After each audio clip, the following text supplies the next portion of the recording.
네, 반갑습니다. 여러분 안녕하세요. 박프로입니다. 자, 오늘은 11월 2일 이제 11월 달장이 내일부터 시작이 되는데요. 자, 포스코 홀딩스와 포스코 퓨처엠을 좀 같이 볼 거고, 일단 포스코 홀딩스도 그렇고 포스코 퓨처엠도 그렇고, 지난주 이제 막판에 한 2거래일 동안 또 이렇게 주가가 급락이 나오면서 많은 분들이 또 걱정이 많고, 여기서 이제 어떻게 대처를 해야 될까? 혹은 이게 주가 더 떨어지진 않을까? 왜 떨어졌을까? 혹은 내가 다시 한번 좀 잡을 기회가 올 것인가? 또 올라가면 또 어디까지 올라갈 것인가? 이런 심리적으로 상당히 불안한 자리가 바로 딱 이런 자리인데요.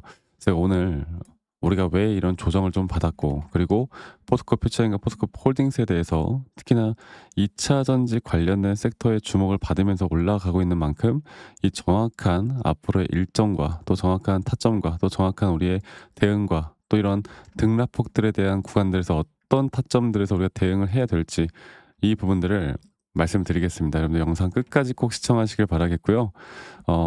그리고 좋아요 한 번씩만 눌러주세요. 네, 좋아요 눌러주신 우리 시청자분들, 구독자분들 앞으로 더더더 좋은 일들 많이 생길 거라 보고 있고, 구독 버튼도 한 번씩 눌러주시면 감사하겠습니다. 자, 일단 어제 끝났던 이 나스닥장을 먼저 보고 판단을 해봐야 될 것 같은데, 일단 나스닥장이 소폭 상승하면서 마감을 했습니다. 0.61% 나스닥이 상승, S&P 500도 0.26, 다우존스도 0.09, 그리고 반도체는 0.18 정도 상승으로 마감을 했는데, 이제 특이한 점이 있었죠. 엔비디아나 마이크로소프트 또는 애플 이런 굵직한 빅테크 기업들이 더 이상 상승을 하지 못해주는 가운데, 그래도 지수는 어느 정도 방어를 하면서 오히려 상승으로 마감을 했다. 그리고 이러한 지점들이 우리 2차 전지에게도 너무나 호재로 받아들일 수 있는 부분이다. 최근에 우리나라 시장이 지수가 계속 신고가 돌파를 할 때, 또 2차 전지가 살짝 눌릴 때, 이때는 원전도 마찬가지였고 조선도 마찬가지로 목요일 금요일장이 상당히 안 좋았단 말이죠. 그런데 오히려 삼성이나 SK하이닉스, 특히나 최근 전반적인 전체 시장을 이끌던 이 반도체 AI 쪽은 계속 좋은 흐름이었단 말이죠. 그래서 제가 2차 전지도 지금 현재 더 이상 이 반도체 AI와 떼고 볼 수는 없고, 결국 반도체 AI 섹터 안에 좀 포함되어 있는 것 같다. 네. 결국 포함은 되어 있지만, 2차 전지도 포함은 되어 있지만, 최근 AI가 다시 한번 부상하면서 이 전력 쪽에 대한 섹터가 다시 주목을 받기 시작했고, 그런 주목을 받는 가운데 2차 전지가 새로운 대안으로 최근에 뭐 ESS 에너지 저장 장치나 전고체나 또 여러 가지 등등 좀 주목을 받으면서 올라오고 있는데요. 결국에 그래도 이쪽으로 수급이 좀 쏠리고 있는 만큼, 여기에서 어느 정도의 수급만 빠져나오면서 이런 파생되는 sek터들에게 분배만 조금만 돼도요, 이때부터 저는 2차 전지가 새롭게 시작이 될 거라고 봐요. 한정된 자원 안에서 우리가 수급의 재분배를 이해를 해야 됩니다. 아시겠죠? 그리고 오히려 이런 장에서 엔비디아나 여러 가지 종목들이 하락을 할 때, 오히려 테슬라는 주가가 3% 가까이, 3.74% 가까이 상승이 나왔단 말이죠.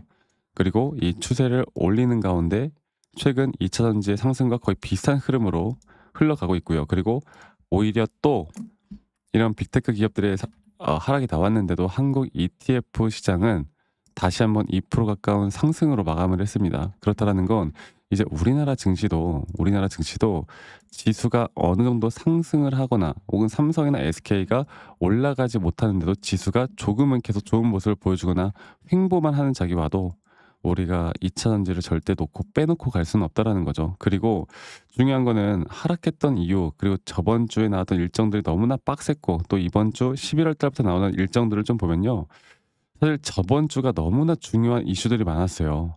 그래서 이제 다가오는 11월 1주차 일정 같은 경우는 볼만한 게 제조업 서비스업 PMI 지수가 중요할 거고, 실적 발표 같은 경우는 팔란티어나 AMD, 그리고 테슬라 주주총회가 11월 7일 날 금요일 날 새벽 6시에 한국 시간으로 있습니다.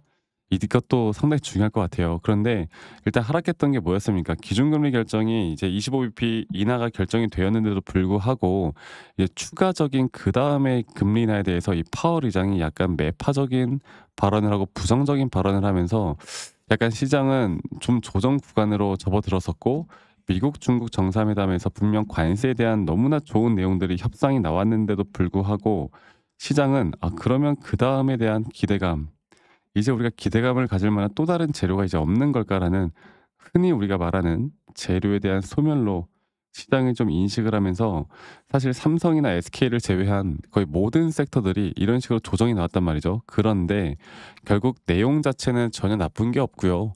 앞으로 가치는 기업의 가치는 경제가 올라온다고 볼 때 거기에 수렴해서 따라올 수밖에 없을 겁니다. 네. 그리고 일단은 주말 동안 또 뭐 젠슨 왕이 이재용 회장과 정의선 회장과 막 깐부치킨에서 치킨 회동을 하고 뭐 또 이재명 대통령 만나 가지고 이제 삼성과 SK 여기에 대해서도 주목을 하는 언론에서는 계속 이런 AI 동맹에 대한 부분들만 주목을 했기 때문에 내일 장 초반에 어쩌면 한 번 더 좀 주가가 눌릴 가능성과 약간의 약한 모습을 보여줄 수 있습니다. 이거를 우리가 일단 알아야 돼요. 그런데 오히려 우린 퓨처인과 홀딩스가 한 번 더 눌린다고 할 때 그 기회를 잡아야지 절대 매도할 타이밍이 아니라는 걸 제가 다시 한번 말씀드릴게요. 아시겠죠? 그리고 홀딩스와 퓨처인 특히나 퓨처인 같은 경우도 이 하락 추세에서도 외인들은 어느 정도 물량을 잡고 있다라는 건 우리가 의미 있는 수급으로 좀 봐야 합니다. 네. 그러면 제가 차트적으로 다시 한번 좀 보고 이야기를 해 드려야 될 것 같은데 자 볼게요. 포스코 퓨처엠 차트를 먼저 보겠습니다. 포스코 퓨처엠 차트 이제 포스코 홀딩스와 거의 비슷한 흐름인데요. 하락 추세로 최근에 떨어질 때 주가가 저점을 계속 깰 때 RSI가 떨어지지 않는 모습을 보여주고 이때가 기술적 타점을 잡는 사람들에게 무조건 매수를 안 하면 안 되는 자리다. 그리고 나서 이런 장기 파동에 따른 상승에 대한 임펄스 파동이 진행이 될 거고 이런 파동 안에서 우리가 1차적으로 대응할 건 바로 3파동 고점입니다. 그리고 이런 등락폭을 계속 유지를 하면서 파동들은 만들어질 것이기 때문에 이런 것들을 할 줄 아는 사람과 모르는 사람은 누구는 30% 수익을 볼 때 누구는 60%, 120%, 진짜 150에서 180%대까지 수익을 극대화할 수 있고요. 그리고 또 한 가지는 조정이 오더라도 우리가 흔들리지 않을 수 있다는 거죠. 그리고 이 3파 고점이라는 건 이 작은 마이너한 파동의 5파 고점이 될 것이고 이 정확한 타점이 나올 때 저는 저희 구독자분들 포스코 홀딩스도 마찬가지예요. 자 볼게요. 포스코 홀딩스 같은 경우도 아직 이 추세가 끝나지 않았기 때문에 우리가 이 3파 고점에 대한 부분들, 이 고점에 대한 신호가 나올 때 제가 라이브 방송을 켜서라도 여러분들에게 최대한 빠르게 타점을 알려드릴 겁니다. 그러니까 11월이 중요해요. 그리고 타점에 대한 영상을 최대한 짧게 찍어서라도 알려드릴 텐데, 근데 중요한 거는 우리가 다 자영업을 하시고 직장 다니시면은 이런 것들을 챙겨 나가기가 그렇게 쉽지가 않잖아요. 그렇죠? 그렇기 때문에 제가 이런 라이브 방송을 하기 전에 다이렉트로 여러분들에게 문자로 먼저 안내를 좀 해 드릴 겁니다. 사실 이 타점이라는 게 한 달에 정말 많아봤자 최소 2번 많아봤자 4번 정도밖에 안 나올 거예요. 우리가 막 단타 초 스캘핑 막 매매를 하는 게 아니면. 그래서 이런 타점들이 나올 때마다 저희 시청자분들, 구독자분들에게 다 공유를 해 나갈 거니깐요. 이런 부분들에 대해서 저 박프로와 함께 하고 싶다라고 하시는 분들, 아직도 참여 못 하신 분들 밑에 있는 번호로 저에게 포스코라고만 문자로 한 통 남기시면 되겠습니다.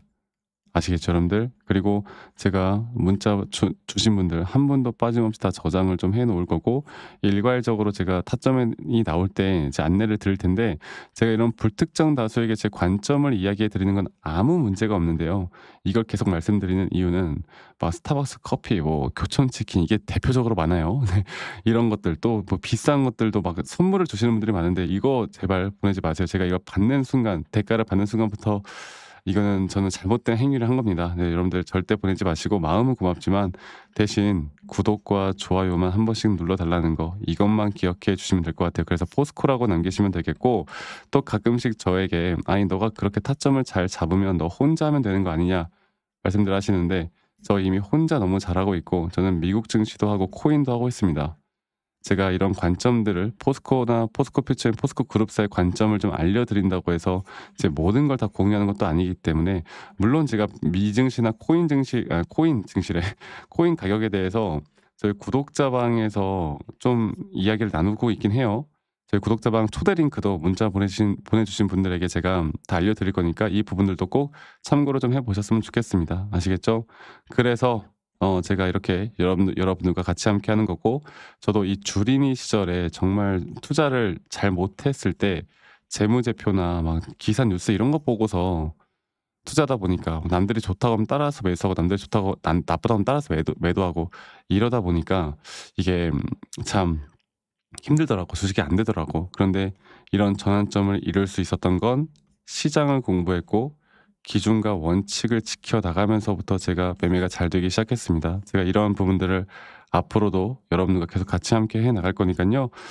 포스코라고 문자 남기시면 되겠고, 제가 영상 말미에 여러분들과 어떤 식으로 또 매수하고 어떻게 매도하는지, 또 앞으로 어떠한 종목들을 또 어떻게 만들어 나갈 건지, 여기에 대해서 한 번 더 이야기를 좀 해 드릴게요. 여러분 영상 끝까지 꼭 시청해 주시길 바라겠고요. 지금부터 제가 더 좋은 내용들 말씀을 좀 드릴 거니까 이 부분들 꼭 참여하셨으면 좋겠습니다. 아시겠죠, 여러분들?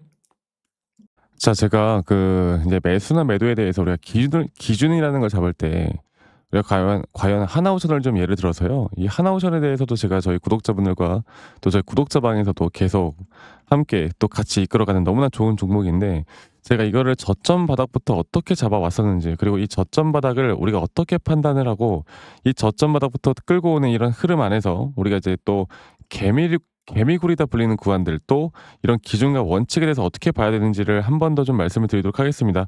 사실 제가 2024년도 10월 달에 나왔던 이 저점도 그렇고요. 2013년도 11월 달에 나왔던 여기가 중요했었는데, 여기서 주가가 반등이 나왔다가 한 번 더 주가를 떨어뜨리는, 특히나 이런 저점을 이탈하게 되면은 개인 투자자분들은 이런 저점 이탈 구간에서 다들 흔들릴 수밖에 없습니다. 자, 그런데 우리가 중요하게 봐야 되는 건 이런 저점 이탈이 어떤 타점에서는 분명 정말 마지막 매수에 대한 시그널일 수 있다, 이걸 알아야 되는데요.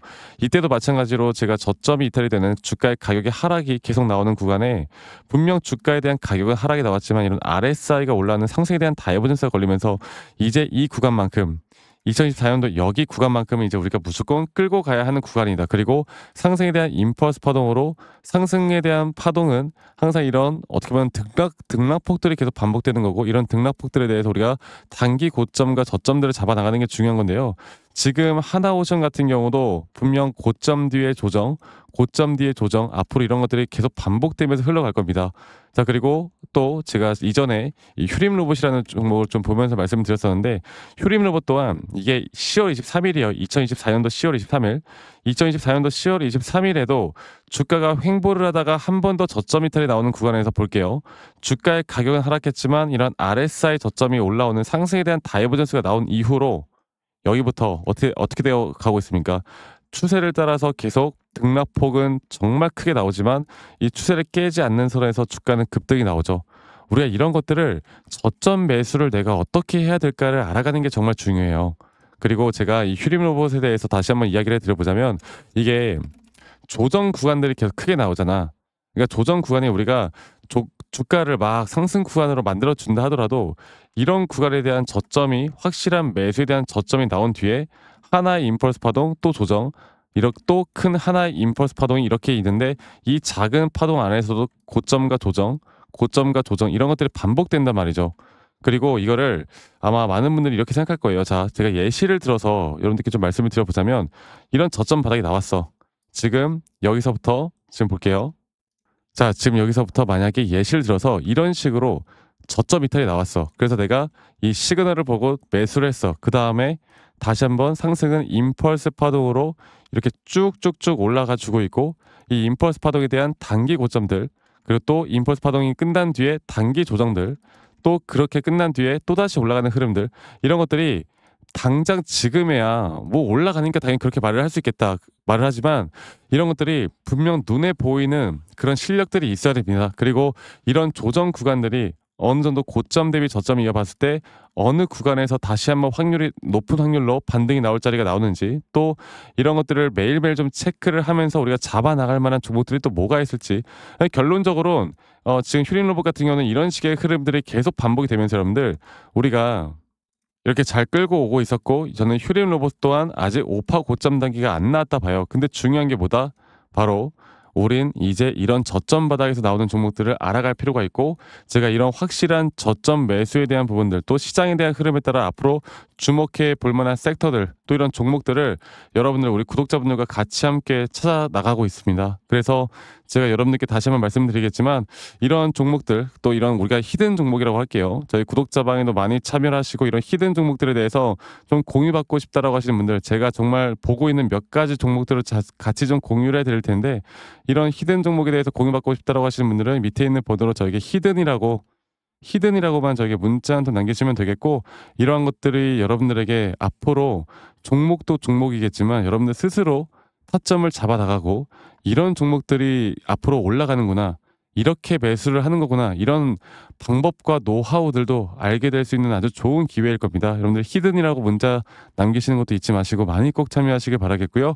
제가 앞으로 이런 좋은 내용들과 좋은 타점들, 또 좋은 영상으로 항상 여러분들과 같이 함께 해 나갈 테니까 제 영상도 많이 시청해 주시고, 구독, 좋아요도 한 번씩만 눌러주시고요. 제가 앞으로 여러분들과 계속 이런 좋은 흐름 만들면서 우리 수익 같이 한번 내보는 시간을 가져보도록 합시다. 아시겠죠, 여러분들?